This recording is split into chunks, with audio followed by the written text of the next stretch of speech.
দেখো, লিকুইডিটি এমন একটা কনসেপ্ট যেটা যদি তুমি না শেখো আজকে 2026-এ দাঁড়িয়ে, তাহলে হয়তো বা তোমার কাজ করা, মার্কেটে স্টেবল হওয়া, মার্কেটে সার্ভাইভ করা অনেকটাই টাফ হয়ে যাবে।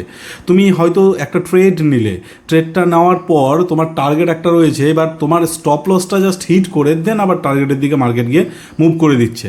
এরকমভাবে তুমি হাজারোবার মার্কেটে ট্র্যাপ হচ্ছ। এই ট্র্যাপিংটাই বেসিক্যালি এই লিকুইডিটি কারণে হচ্ছে। লিকুইডিটি নেওয়ার জন্যই তোমাকে বেসিক্যালি ট্র্যাপিং করা হচ্ছে। এবার লিকুইডিটিটা জিনিসটা কি একটু ডিটেলসে বুঝতে গেলে তোমাদেরকে আমি নিয়ে যাচ্ছি আমার আইপ্যাডের স্ক্রিনে। দেখো, লিকুইডিটি বেসিক্যালি যদি আমি একটা ব্রিফ ইন্ট্রোডাকশন দিই লিকুইডিটির, তাহলে তোমাদেরকে খুব বেসিকভাবে আমি বোঝানোর চেষ্টা করছি যে যেরকমভাবে আমি রিলসের মধ্যে তোমাদের একটা এক্সাম্পল দিয়েছিলাম যে ছোটোখাটো মার্কেট তোমার বাড়ির আশেপাশে অনেক রয়েছে, কিন্তু হয়তো এমনও একটা বাজার রয়েছে যার মধ্যে বেশি পরিমাণের ভিড় হয়, অনেক বড় বাজার। সেটা তোমার আশপাশে হয়তো 3-4টা বাজার আছে, এই 3-4টা বাজারের মধ্যে একটা বাজার আছে যেটা খুব বড়, আর বাকি হয়তো কোনোটাতে হয়তো ডেলি 100 লোক আসছে, কোনোটাতে হয়তো 200 লোক আসছে, কোনোটাতে হতে পারে 500 লোক আসছে।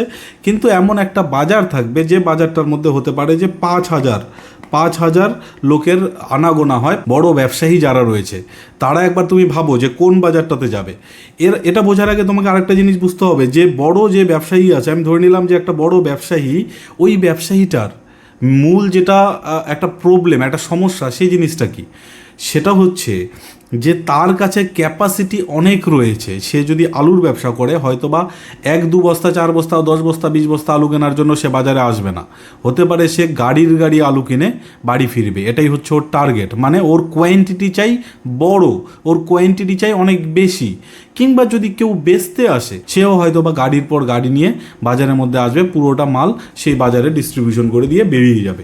ওই বড় ব্যবসায়ীদের টার্গেটই এটা থাকবে, যেখানে আমরা বড় কাস্টমার একটা বেস পাবো সেখানে আমরা যাব, বা যেখানে একটা বড় বা বিক্রেতার একটা বেস থাকবে সেখান থেকে আমরা মাল কিনে নিয়ে আসবো। একটা মালের জন্য আমরা বারবার আলাদা আলাদা জায়গায় ঘুরতে যাব না। এবারে এই যে কেনাবেচার পাইকার যারা রয়েছে, এরা যখন বাজারে আসবে, এদের ওপরেই ডিপেন্ড করছে পুরো বাজারটা, যে এই বাজারটার মধ্যে কি ভ্যালু থাকবে, কোন জিনিসটার কি দাম থাকবে, তারা ডিসাইড করবে। দেখো, বাজারে তুমি আলু নিয়ে যাবে, তুমি হয়তো 20 টাকা দাম লাগিয়ে বসে আছো, কিন্তু তারা চায় যে না, আমি 20 টাকায় নেবো না, আমি মালটা 17 টাকা হলেই আমি কিনবো, আদারওয়াইজ আমি কিনবো না। এবার বাজারে ওইরকম ব্যবসায়ী আছে 10 জন, আর তোমার মতো বিক্রি করার লোক আছে হতে পারে 1000 জন, কিন্তু এই 1000 জনের মাল এই কিনবে তো এই 10 জন মিলেই। তাই এই 10 জন যে দামটা ডিসাইড করবে, হতে পারে তুমি তোমার ইচ্ছার বিরুদ্ধে হলেও তাদেরকে মালটা দিয়ে সেখান থেকে বেরিয়ে যাবে, নইলে তোমার হয়তো বা মালটা সেদিন বিক্রি করা হবে না, আর তুমি মালটা ঘুরিয়ে নিয়ে যাবে, এটা হয়তো বা তুমি চাও না। দ্যাটস ওয়াই ওরা যে দামটা ফিক্সড করেছে 17 টাকা, সেটাতে হয়তো মালটা তুমি বিক্রি করে বেরিয়ে গেলে। এটাই হচ্ছে বেসিক্যালি এদের ক্ষমতা। এরা প্রাইস ডিসাইড করছে মার্কেটে, ওরা কোথায় কিনবে সেটা ডিসাইড করছে, তুমি তাদের ডিসিশন হিসাবে বিক্রি করছো জাস্ট। এবারে আমাদের মার্কেটে জিনিসটা কীরকমভাবে ইউজ হয় দেখো, যখন যে কোনো একটা শেয়ার বা যে কোনো একটা চার্টে মার্কেট হয়তো বা একটা জায়গার থেকে চলতে চলতে চলতে চলতে ওপরের দিকে উঠলো। এবার এখান থেকে হয়তো শুরু হয়েছিল 100 থেকে, আর এখন 140-এ গিয়ে দাম দাঁড়িয়ে আছে। এবার এখানে গিয়ে মার্কেট আর উপরে যাচ্ছে না, কোনো কারণে এখান থেকে ডাউন সাইড চলে এলো। ডাউন সাইড আসার পরে হতে পারে এখান থেকে আবার হয়তো একটু ওপরে গেল, আবার ডাউন সাইড আসলো, আবার উপরে গেল। এখানে বেসিক্যালি একটা রেঞ্জ তৈরি হচ্ছে, একটু সাইডওয়েজ মার্কেট থাকার চেষ্টা করছে।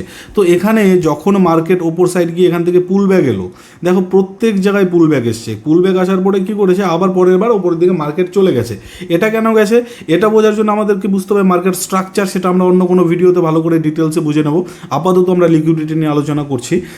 এখানে দেখো, এখান থেকে যখন মার্কেট ডাউন আসছে, মানে এখানে বেসিক্যালি কী হচ্ছে, এখানে কেউ না কেউ এটাকে সেল করছে। যেহেতু কেউ সেল করছে, দ্যাটস ওয়াই এটা প্রাইসটা ডাউন দিকে ফল হয়েছে। এবার এখানেও দেখো, মার্কেট যখন আবার গেলো, এখানে যাওয়ার পরে এখান থেকেও কেউ সেল করেছে, ডাউন এসছে। এখানে যাওয়ার পরে এখান থেকেও কেউ সেল করেছে, ডাউন আসছে। এখানে গিয়ে এখান থেকেও আবার কেউ সেল করবে, হয়তো বা আবার ডাউন আসবে। এবার দেখো, এখান থেকে সেল করছে বলে ডাউন আসছে।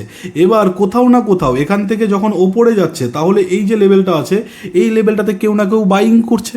দ্যাটস ওয়াই এখান থেকে আবার ওপরেও যাচ্ছে মার্কেট। মানে এখানটায় যেমন সেলিং হচ্ছে, তেমন এই লেভেলগুলোতে বাইংও হচ্ছে, তাই তো? এই বাইংগুলো হওয়ার কারণে এখান থেকে আবার পুল ব্যাক নিয়ে ওপরের সাইডে যাচ্ছে, আবার ওপরে গিয়ে সেল হচ্ছে বলে ডাউন সাইড চলে এসছে। এবার এখানে বাই আর সেল, এই দুটোর মধ্যে ফাইট চলছে। এবার এখানে আমাদের যেটা বোঝার বিষয় সেটা হচ্ছে যে এই যে যারা ওপরে সেল করে রেখেছে, এখানে এই সেল করা লোকগুলোর স্টপ লস কোথায় রয়েছে, এরা কোথায় গেলে নিজেদের ভুল মেনে নেবে বা নিজেদের কোয়ান্টিটি যেটা রয়েছে মার্কেটে ওপেন সেটাকে স্কোয়ার অফ করে দেবে। এদের কোথাও না কোথাও এখানে স্টপ লস রয়েছে, হয়তো বা এখানে রয়েছে, হয়তো বা এখানে রয়েছে, এই একটু জোনের মধ্যেই থাকবে। এবার এই যে জোনটা রয়েছে এটা কি, এদের এদের স্টপ লস। এখানে এরা কি করেছে, এখানে সেল করেছে নিচে। এবার এখানে যেহেতু সেল করেছে তাহলে এখানে স্টপ লসে গিয়ে এরা কি অর্ডার মারবে, বাই অর্ডার মারবে, তাই তো? এটা মাথায় রাখবে, এখানে কি অর্ডার মারছে, বাই অর্ডার মারছে। এবার দেখো এই যে বাই অর্ডারের জায়গাটা যেখানে অনেক হাজার হাজার লাখ লাখ পরিমাণের বাই অর্ডার ওপেন রয়েছে, এটা বেসিক্যালি একটা লিকুইডিটি জোন। কেন? কারণ এখানে অনেক বাইং অর্ডার ওপেন রয়েছে, মানুষ এখানে চাচ্ছে। যখনই মার্কেট এখানে যাবে, এখানে যত বাই অর্ডার আছে সবাই কি করবে, একসাথে এখানে এক্সিকিউট করে দেবে তাদের বাই অর্ডারটা। এক্সিকিউট হয়ে যাওয়ার পরে এখানে কি হবে, কেউ না কেউ ভারী পরিমাণে যদি সেলিং করতে চায় তাহলে এখানে তারা স্পেসিফিক মানে সাফিসিয়েন্টভাবে তারা এখানে বায়ারদের পেয়ে যাবে, যাদের কাছ থেকে তারা মালটা নেবে, মানে যাদের কাছে তারা মালটা বিক্রি করবে। এরকম অনেক বায়ার এখানে সাফিসিয়েন্ট পেয়ে যাবে, অনেক বাইং অর্ডার এখানে পেন্ডিং পড়ে রয়েছে। একটা জিনিস বুঝে গেলাম আমরা। এবার এই যে ওপরের যে লেভেলটা যেখানে বাইং অর্ডার পেন্ডিং রয়েছে, এইটাকে আমরা বেসিক্যালি বলতে পারবো কি, এক্সটার্নাল লিকুইডিটি। ওপরের যে অর্ডারটা যেটা রয়েছে বাইং অর্ডার, সেটা হচ্ছে আমাদের কাছে বেসিক্যালি এক্সটার্নাল লিকুইডিটি। এবার নিচে আমরা যখনই দেখবো, নিচে দেখো তোমরা একটুখানি, এই যে নিচে, এই নিচের যে জোনটা রয়েছে এখানে কি হয়েছে, বেসিক্যালি বাইং হয়েছে। এবার বাইং যেহেতু হয়েছে তাহলে এদেরও স্টপ লস কোথায় রয়েছে, এই সব লেভেলে কোথাও এদের স্টপ লস রয়েছে। এবার যেখানে এদের স্টপ লসটা রয়েছে সেখানে এদের কি অর্ডার করা আছে, কি অর্ডার মারা আছে, এখানে এখানে এখানে ওরা বাই করেছে, তাহলে স্টপ লস কী করবে, এরা সেল অর্ডার মারবে, তাই তো? তো এখানে সেল অর্ডার প্রচুর পরিমাণে, এখানে সেল অর্ডার কী আছে, পেন্ডিং পড়ে রয়েছে। এবার এত পরিমাণ এখানে সেল অর্ডার পেন্ডিং পড়ে রয়েছে যে এখানেও যদি কেউ বাই করতে চায় সাফিসিয়েন্টভাবে ওরা বাইং অর্ডার এখানে এক্সিকিউট করতে পারবে, তাই তো? কারোর কাছ থেকে মালটা আরামসে ওরা কিনে নিতে পারবে, এখানে সাফিসিয়েন্ট অর্ডার পেন্ডিং পড়ে রয়েছে, চাইলে ওরা এখান থেকে নিতে পারবে। দেখো ওপরে যেটা আমরা দেখলাম এটা হচ্ছে এক্সটার্নাল লিকুইডিটি। এবার এখানে যেটা আমরা দেখছি এটাকে বেসিক্যালি আমরা বলবো কি, ইন্টারনাল লিকুইডিটি। এই দুটো লিকুইডিটির ডিফারেন্স এখানে রয়েছে। একটা এক্সটার্নাল, যেটা আমাদের রেঞ্জের বাইরে, যেখানে হিউজ পরিমাণের একটা অর্ডার থাকবে, সেটা হচ্ছে বেসিক্যালি এক্সটার্নাল। এটাতে আমরা যখন 15 মিনিট 5 মিনিট টাইম ফ্রেমে একটা একটু কোয়ালিটি ট্রেড করতে যাব, তখন আমাদের জন্য এক্সটার্নাল লিকুইডিটিটা খুব ইম্পর্ট্যান্ট লেভেল থাকবে। আর যখন আমরা ছোট টাইম ফ্রেম মানে 1 মিনিট 3 মিনিট এরকম টাইম ফ্রেমে কাজ করব, তখন আমরা ইন্টারনাল লিকুইডিটি যেটা রয়েছে সেটার মধ্যেও আমরা রিয়াকশন করতে পারবো। তো এবার বেসিক্যালি দেখো এখান থেকে যখনই কেউ অপারেট করতে চাবে, এখানে কেউ লিকুইডিটি হান্টিং করতে যাবে, তাহলে তার বেসিক্যালি এখানে কি করতে পারে সে দেখো, এখান থেকে মার্কেট নিচে এলো, নিচে আসার পরে এই যে বাই করে যারা রেখেছে, এই বাইংয়ের স্টপ লসটা কোথায় রয়েছে, এই লেভেলটাতে রয়েছে। এই স্টপ লসটাতে পার করে এদের যেটা সেলিং অর্ডার মানে স্টপ লস রয়েছে, যেটা সেল অর্ডার করে রেখেছে, এখান থেকে হয়তোবা তারা একটা কোয়ান্টিটি, বড় কোয়ান্টিটি তারা এখানে যদি বাই করে, তাহলে এই বাই আর এই সেল মিলে এখানে অর্ডার কমপ্লিট হয়ে গিয়ে এখান থেকে কি হচ্ছে, ধীরে ধীরে মার্কেট ওপরের দিকে উঠে যাচ্ছে। এবার ধীরে ধীরে যখন মার্কেট ওপরের দিকে উঠে গেল, এই যে লেভেলটা আমরা দেখলাম, এই লেভেলটা বেসিক্যালি এখানে কি হয়ে গেল, এখানেও লিকুইডিটি হান্টিং হয়ে গেল। কোন টাইমে, ছোট টাইম ফ্রেমে, যেটাকে আমরা ইন্টারনাল লিকুইডিটি বলছি। সেম জিনিসে যখনই এখান থেকে মার্কেট ওপরে গেল, ওপরে গিয়ে ওপরে যখন চলে যাবে এখান থেকে, এইখানে কি রয়েছে, এখানে এই যে বড় লেভেলটা রয়েছে এক্সটার্নাল লিকুইডিটি যেটা পড়ে রয়েছে, যেখানে লোকে শর্ট করছিল এখান থেকে, এই শর্টের যাদের স্টপ লস ওপর সাইডে পড়ে রয়েছে, সেই স্টপ লসটাও গিয়ে এখান থেকে কোথাও না কোথাও খেয়ে ফেলবে, সেই স্টপ লসটাও এখানে গিয়ে হিট করে নেবে। এবার এই স্টপ লসটা যখনই হিট করে নেবে, এরা কি করেছিল, আগে বাই অর্ডার করেছিল, এখানে নতুন করে গিয়ে ফ্রেশভাবে সেল অর্ডার করবে। দেখো অর্ডার দু ধরনের হয়, একটা হচ্ছে ফ্রেশ অর্ডার, আরেকটা হচ্ছে এক্সিস্টিং অর্ডার। এবার এই দুটো জিনিস কি, এই দুটো জিনিস আমি ব্রিফলি বলার চেষ্টা করছি তোমাদের। যেটা ফ্রেশ অর্ডার হবে সেটা হচ্ছে মার্কেটে আমার আগের থেকে কোনো পজিশন নেই, আমি নতুন করে পজিশন ক্রিয়েট করবো, দ্যাটস ওয়াই আমি একটা অর্ডার মার্কেটে এক্সিকিউট করলাম, সেই অর্ডারটাকে আমরা বেসিক্যালি ফ্রেশ অর্ডার বলি।